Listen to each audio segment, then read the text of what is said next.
Hi there, welcome to my channel. I'm Holly and this channel is all about my exploration of the world of graphic novels, sci-fi, and fantasy. Well, I am in the midst of reading Blackest Night by Jeff Johns, and I have to say, in my humble opinion, he is clearly brilliant. His ideas are so creative and sometimes mind-blowing. I seriously can't wait to see where all of this is heading. Now, in my last video, I briefly touched on the introduction in Prologue 1, Tale of the Black Lantern, where we get that fabulous backstory of William Hand, who is now the leader of the Black Lanterns, and I'll link that video for you. One thing that I should probably mention from the introduction that I was completely unaware of and think is pretty awesome is that apparently there is a rainbow of Lantern Corps, not just the Green Lanterns, and 7 to be exact, and each one is associated with an emotion. For example, you have the Red Lanterns who are associated with rage, the Yellow Lanterns who are associated with fear, and the Green Lanterns with willpower, and so on and so on. I thought that was pretty cool, and I probably need to know this for this story. Anyway, in this video, I'm moving on to Prologue 2 and Part 1 of the story, and I'm actually going to collapse them together because much of both of them is just this very long combo between Green Lantern Hal Jordan and the Flash Barry Allen. Have you guys ever watched a television show where episode after episode is just jam-packed with action and drama and intrigue, and then all of a sudden there's this episode where literally nothing happens? In this house, we call it a bridge episode. It's an episode just getting you from here to there, giving you information you need to know so that the action can continue. Well, that's pretty much Prologue 2 and Part 1, even though the action does suddenly and crazily accelerate in Part 1. Alright, let's do this. And if you enjoyed this content, please hit the like button, subscribe, share, and stick around for the rest of the video. Alright, so we open up to see Hal Jordan in a cemetery at the gravesite of Bruce Wayne. Yes, Batman is dead. He was eliminated by a villain named Darkseid with his Omega beams, essentially leaving Batman a skeleton. And Hal is recalling the memory of seeing a devastated Superman carrying the remains of Bruce Wayne in his arms when suddenly the Flash appears right by his side. Now, it quickly becomes obvious that Barry Allen has been gone a long time. Now, I don't know the details of his prolonged absence, but I have to assume that he's been in another timeline. Well, he knows nothing, and a lot has happened, and Hal brings him up to speed on everything. So, in a nutshell, pretty much everybody's dead. Well, not everybody, but it is a staggering number of superheroes who are gone, including, of course, Batman, Aquaman, Martian Manhunter. The list is endless. And with all of them gone, their cities aren't faring so well as you can imagine. But Coast City is making a comeback, with Hal leading a team of Green Lanterns, including Guy Gardner, John Stewart, and Kyle Rayner. They're all still alive. So that's a positive. Gotta find that silver lining wherever you can.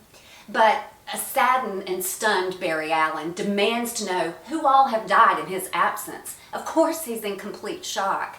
And I was thinking, what if I was, God forbid, in a coma for several months and then miraculously awakened only to discover that everyone I know and love is gone? Well, except maybe for the one or two people who let me know of all the awfulness that has transpired while I was momentarily out of the picture. So you got to know that Barry is reeling from all of the information he's taking in. So now we're at the part of the story where we're being taken very quickly from setting to setting, place to place, and given snippets of information that may turn out to be rather important to the remainder of the novel. First, Hal takes Barry to the Washington, D.C. headquarters of the Justice League of America. There, underground, below the actual building, is a morgue where all of the enemies of the Justice League are housed in nearly impenetrable vaults. And that was done because apparently at one point there was a fairly lucrative body organ harvesting operation where these superhumans' bodies were being stolen for reuse of their parts.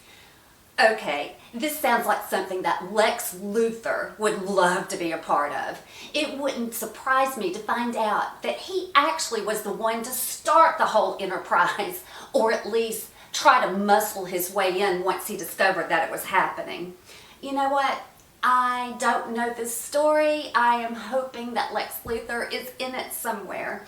I guess I will have to wait and see. So in the next setting, we're taken to Stone Chat Museum and introduced to Hawkman and Hawkgirl. I don't know if they live here in this museum. I don't know if they run the museum. I don't know who they are. I'm just now being introduced to them for the first time. But I make mention of them because they come back later in the story. And I'm actually going to give you their full story in the next video, but from what I can tell, they have a rather tumultuous and interesting relationship.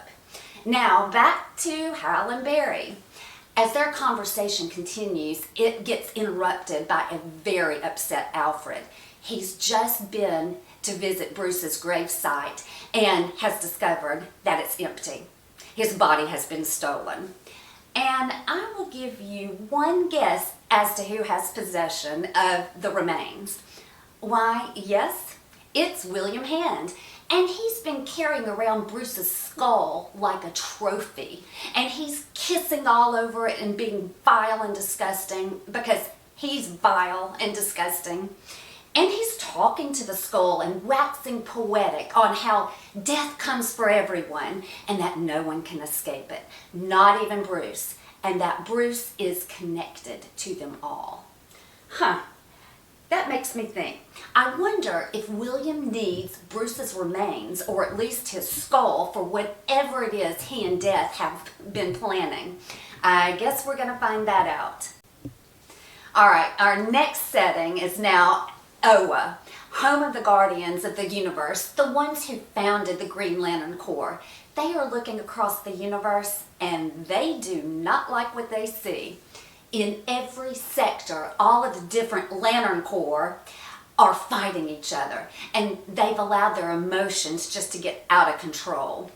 And the Guardians realize that they have failed and that the War of Light has begun. And to make matters worse, they see a shadow coming from Space Sector 666 approaching, and they finally admit that the Blackest Night cannot be avoided. They are not going to be able to prevent this thing. They are going to have to meet it and fight it head on. So they decide to call a Code Black immediately to bring all of the Green Lanterns back to Oa. And that's when the rogue Guardian from the last video, the one who is in league with Death, and is apparently wants to bring on the Blackest Night.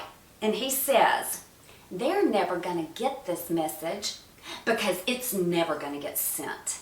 And with that announcement, he viciously attacks another Guardian, biting into his chest and ripping out his heart. And then after this hideous act, he has the audacity to be a bit judgmental and proclaims that their hearts are useless, lacking emotion, and that the darkness cannot feed on their hearts. It must have full ones. And that shadow that the Guardians saw, well, that's actually a huge swarm of black rings. And from far away, it sounds like buzzing flies. But as it draws closer, you can hear that the rings are actually saying, flesh, flesh, flesh. Sorry, this is great. This swarm of black rings enters a crypt where the bodies of deceased Green Lanterns are kept. And each black ring finds and claims one of the bodies. And then you hear a roll call. John Johns of Mars, flesh, flesh, flesh. Katma Tui of Korrigar, flesh, flesh, flesh. Arthur Curry of Earth, flesh, flesh. flesh, flesh, and many, many more. And finally, I'm looking at 2 pages. At the bottom is the word rise. And the rest of those pages is just an unholy sea of resurrected Green Lanterns. It is both gruesome and awesome. It's an army. Dear God, what have they done? And what are they going to do? And then John Johns sees Hal and Barry and says, you shouldn't be back. You're both supposed to be dead. What the heck does that mean? All right, so now we have William Hand pop up to let us know that death will take us all and that the universe will finally be at peace. Wow. So I guess we're talking about the complete and total annihilation of all life in the entire universe. Okay, wrapping up, let's see what we have here so far. According to William Hand, the universe can have peace only when every living thing is expunged from it. And apparently darkness can only feed on hearts filled with emotion. And an army of resurrected zombie Green Lanterns has been formed. So the logical conclusion is that they are about to be unleashed upon the world, the universe, hunting and searching for hearts filled with emotion. Well, that would be us. They're coming for us. I love it. I have faith that somehow, some way this can be stopped. I have no idea how it's going to happen, but it's sure going to be fun finding out, and I cannot wait to share it with you. All right, I'm out of here, but please stay tuned. I'll be right back.